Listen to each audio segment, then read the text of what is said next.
तो चलो फिर तांडव शुरू करते हैं। एपिसोड के स्टार्ट में हम लोगों को ओल्ड मैन दिखाया जाता है जिसका सामना अब लियो करने वाला है और इस ओल्ड मैन के हाथों में हमारे लियो का वेपन ली है। लेकिन लियो को यह बात बिल्कुल भी पसंद नहीं आती। वो अपने हाथों को आगे कर कहने लगता है कि ली वापस मेरे पास में आ जाओ और ओल्ड मैन ली को देखने लगता है जहाँ पर से थोड़ा सा इलेक्ट्रिक बाहर निकल रहा है। इसका मतलब ये है कि ली भी लियो के पास में जाना चाहता है और इस बात को महसूस करने के बाद ओल्ड मैन ली से कहने लगता है कि मेरे ख्याल से तुम उसके साइड में जाना चाहते हो। क्या अब से ये तुम्हारा न्यू मास्टर बन चुका है? और वेपनली कुछ हरकतें करने लगता है जिसका मतलब हाँ है। लेकिन ओल्ड मैन के दिमाग में कुछ और ही प्लान चल रहा है। वो वेपनली को जमीन पर गाड़ देता है जिस वजह से एक गजब का इम्पैक्ट दिखाई देता है और ओल्ड मैन एक सीरियस लुक के साथ कहने लगता है तो सबसे पहले मैं ये देखना चाहता हूँ कि ये तुम्हारे लिए वर्थ इट है कि नहीं। अब ली थोड़ा सा परेशान हो जाता है और अपने मन में कहता है कि मेरा अपोनेंट का स्ट्रेंथ एस रैंक को पार कर चुका है। इसका आइडेंटिटी अभी भी मेरे लिए अननोन है यार। साथ में इसने वेपन ली और जीटा दोनों को ही मेरे पास से ले लिया है। इस वजह से मैं इन दोनों को अब समन नहीं कर सकता।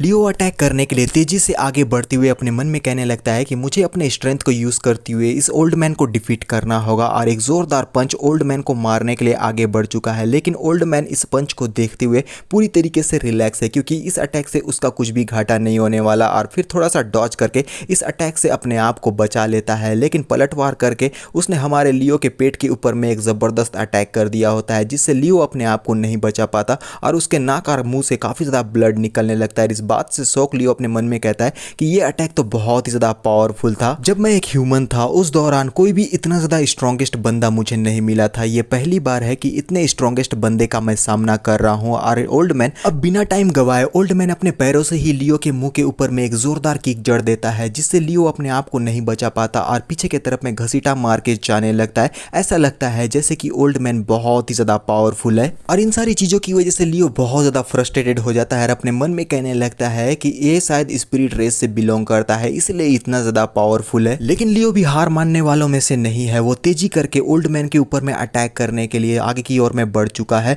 लेकिन ओल्ड मैन को लियो की इन सारी हरकतों से बिल्कुल भी फर्क नहीं पड़ता और वो अपने मन में कहने लगता है कि ये जो छोटा सा डीमन है ना वो शायद एस रैंक का ही है। और इन दोनों का फाइट चलते चलते अब शाम होने को आ चुकी है लेकिन इनका फाइट थमने का नाम ही नहीं ले रहा है क्योंकि हर बार ओल्ड मैन लियो को ओवर पावर कर रहा है। खून को साफ करते हुए लियो अपने मन में कहने लगता है कि इनका स्पीड और स्ट्रेंथ दोनों ही टॉप टायर पर है। हम दोनों ही इतने लंबे समय से एक दूसरे से फाइट कर रहे हैं लेकिन अब तक मुझे इस ओल्ड मैन का एक भी वीकनेस दिखाई नहीं दिया है। इस ओल्ड मैन का एज लगभग 50 साल से ऊपर का है लेकिन अगर मैं इसकी स्टेमिना की बात करूं तो वो तो इसमें कूट कूट कर भरा है। मुझे अब जल्दी से एक ऐसा रास्ता ढूंढना होगा जिससे एक ही स्ट्राइक से इस ओल्ड मैन को मैं डिफीट कर सकूं। लेकिन तभी हम देखते हैं कि एक जोरदार पंच आगे की ओर में बढ़ रहा है और ये होता है ओल्ड मैन जिसने हमारे लियो के ऊपर में एक जोरदार मुक्का जड़ दिया है और लियो इस अटैक से भी अपने आप को नहीं बचा पाता और बिना टाइम गवाए ओल्ड मैन अपने किक से दोबारा लियो के पेट के ऊपर में अटैक कर देता है और लियो इस अटैक से भी अपने आप को नहीं बचा पाता। ओल्ड मैन के किक का फोर्स इतना जबरदस्त होता है कि लियो सीधा समंदर की तरफ आगे बढ़ चुका है और ओल्ड मैन कहने लगता है कि इतने लंबे समय से मैं तेरी कुटाई कर रहा हूं लेकिन तू इस तरीके से एक्ट कर रहा है जैसे कि कुछ हुआ ही नहीं।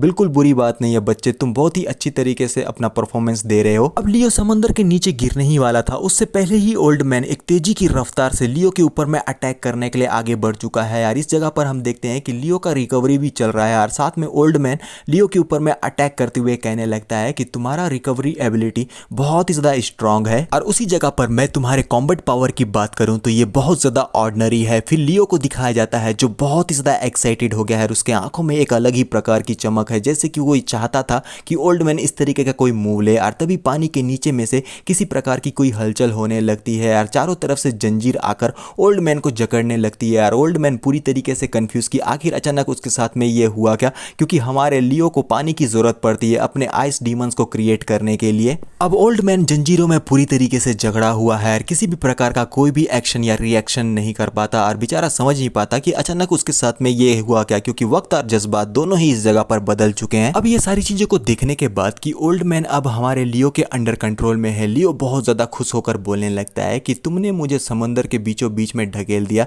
इस बात से तुम अनजान थे कि समंदर मेरा होम ग्राउंड है और यहाँ पर मुझे डिफीट करना नामुमकिन है। तो सबसे पहले मैं तुम्हारा शुक्रिया अदा करता हूँ क्योंकि तुम्हारी वजह से मुझे अपने आइस पपेट को समन करने का मौका मिल गया और अब तुम्हें उसका परिणाम भी भुगतना होगा। और ये जितने भी आइस पपेट्स होते हैं ये सारे के सारे अपने जंजीरों को खींचने लगते हैं जिससे ओल्ड मैन को ये लोग पकड़े रखे रहे और ओल्ड मैन इस जगह पर से रिलीज ना हो पाए। और तभी लियो ओल्ड मैन को जंजीरों में जकड़ा हुआ पाकर कहने लगता है कि ये जितने भी आइस पपेट मैंने समन किए हैं ना, ये समंदर की गहराइयों में छुपे हुए थे और इंतजार कर रहे थे एक मौके का कि कब तुम्हारे ऊपर में अटैक करें। और सबसे ज्यादा मजेदार वाली बात तो ये है कि तुमने खुद ये मौका हम लोगों को दे दिया है। और मैं तुम्हें बताना चाहता हूँ कि यहाँ जितने भी आइस पपेट्स मौजूद है उन सब का स्ट्रेंथ मेरे स्ट्रेंथ के बराबर है, यानी कि एस रैंक। ओल्ड मैन कहता है कि मैंने बिल्कुल भी एक्सपेक्ट नहीं किया था कि तुम्हारा स्ट्रेटजी इतना जबरदस्त होगा। पहले तो तुमने मुझे अपना वीक पार्ट दिखाया, उसके बाद मुझे समंदर के बीचों बीच ले गए ताकि तुम्हें काउंटर अटैक करने का मौका मिल सके। और जैसे ही तुम्हें मौका मिला तुमने अपने फुल स्ट्रेंथ को यूज करते हुए मेरे ऊपर में काउंटर अटैक कर दिया। लेकिन मैं बताना चाहता हूं कि मेरे पास अब कोई भी स्ट्रेंथ नहीं है जिससे मैं तुम्हें फाइट बैक कर सकूं, तो अब तुम चाहे तो मुझे जान से मार सकते हो। ओल्ड मैन को क्रॉस करते हुए लियो कहता है कि मेरा तुमसे कोई पर्सनल दुश्मनी नहीं है, इसलिए मैं तुम्हें जान से नहीं मारने वाला। और अपने वेपन ली को लेने के लिए वो आगे की तरफ में बढ़ चुका है और कहता है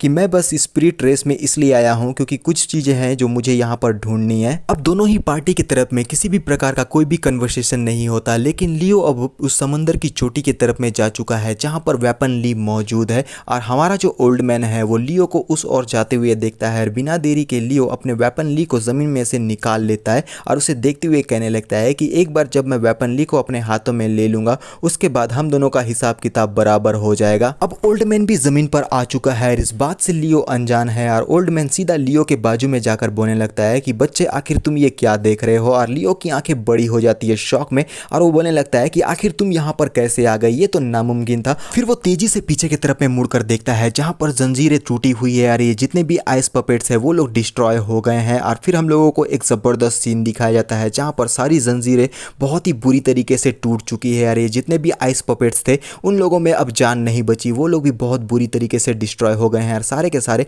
समंदर की गहराइयों में अब डूबना शुरू हो चुके हैं। और इन सारी चीज़ों को देखने के बाद लियो बहुत ज़्यादा आश्चर्यचकित है और अपने मन में बोलने लगता है कि उसने मेरे एस रैंक के आइस पपेट को बस चुटकी बजाते ही डिस्ट्रॉय कर दिया। और इस बात में कोई शक नहीं है कि मैंने उसे बिल्कुल भी सरपास नहीं किया था क्योंकि ये ओल्ड मैन अपने फुल स्ट्रेंथ से मेरे अगेंस्ट में फाइट कर ही नहीं रहा था। और ओल्ड मैन नीचे की तरफ में झुक कर कहने लगता है कि फाइट का जो फर्स्ट राउंड है वो यहीं पर खत्म हो जाता है। अगर हम लोग सेम रैंक के सेम एज में होते ना तो उस वक्त तुम मुझे बड़े आसानी से डिफीट कर देते।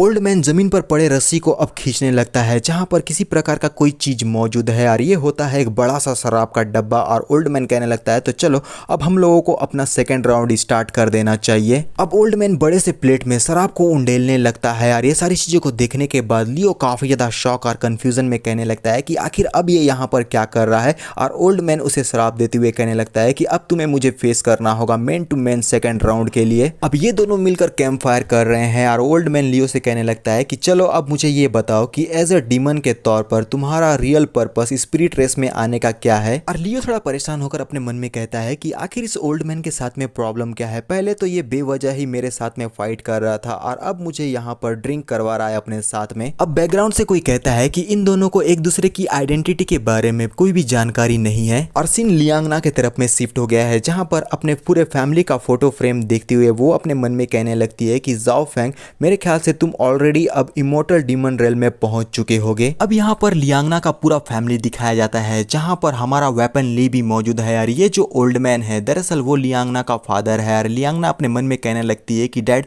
मैं आशा रखती हूँ कि आपकी जो स्पिरिट है वो हेवन से जाओ फैंग को ब्लेस करेगी और इस बात को इंश्योर करेगी कि हर चीजें जो है स्मूथली आगे बढ़े। जीता जागता आदमी लियो के हत्थे पड़ गया है, ये आत्मा की बातें कर रही है, लेकिन वेपन ली का जो कुछ आइडेंटिटी है वो थोड़ा बहुत तो मुझे समझ में आ गया है कि पहले के टाइम में वो हाओ लियांगना के फादर का हुआ करता था लेकिन अब वो हमारे लियो का हो चुका है। फिर लियो मुस्कुराते हुए कहने लगता है कि सबसे पहले आप मुझे ये बताइए कि आखिर आप हैं कौन और मेरे साथ में इस तरीके से फाइट क्यों कर रहे थे। बैकग्राउंड नरेशन से कोई कहने लगता है कि इन दोनों को भी इस बात का अंदाजा नहीं था कि इन दोनों का यहाँ पर मिलना किस्मत के द्वारा लिखा गया था। और ओल्ड मैन कहने लगता है कि मैं बस एक ऑर्डिनरी सा ओल्ड मैन हूँ जो कि स्पिरिट रेस में रहता है और मेरी जिंदगी की बस एक ही इच्छा है कि जब तक मैं जिंदा रहूं तब तक मैं इस स्पिरिट रेस को प्रोटेक्ट करता रहूं। साइड की नजरों से लियो को देखते हुए कहते हैं कि रिसेंटली मुझे एक सपना आया था और वो सपना कुछ इस प्रकार से है कि एक डीमन है जिसने स्पिरिट रेस के लोगों के लाशों का एक माउंटेन खड़ा कर दिया है और तैयारी कर रहा है कि इंटायर स्पिरिट रेस को वो डिस्ट्रॉय कर सके। और वो डीमन कोई और नहीं बल्कि वो डीमन तुम थे। और इस सस्पेंस के साथ में कि ओल्ड मैन के इस सपने का मतलब क्या है, कि लियो सचमुच में इस पूरे स्पिरिट रेस को ही डिस्ट्रॉय कर देगा या नहीं,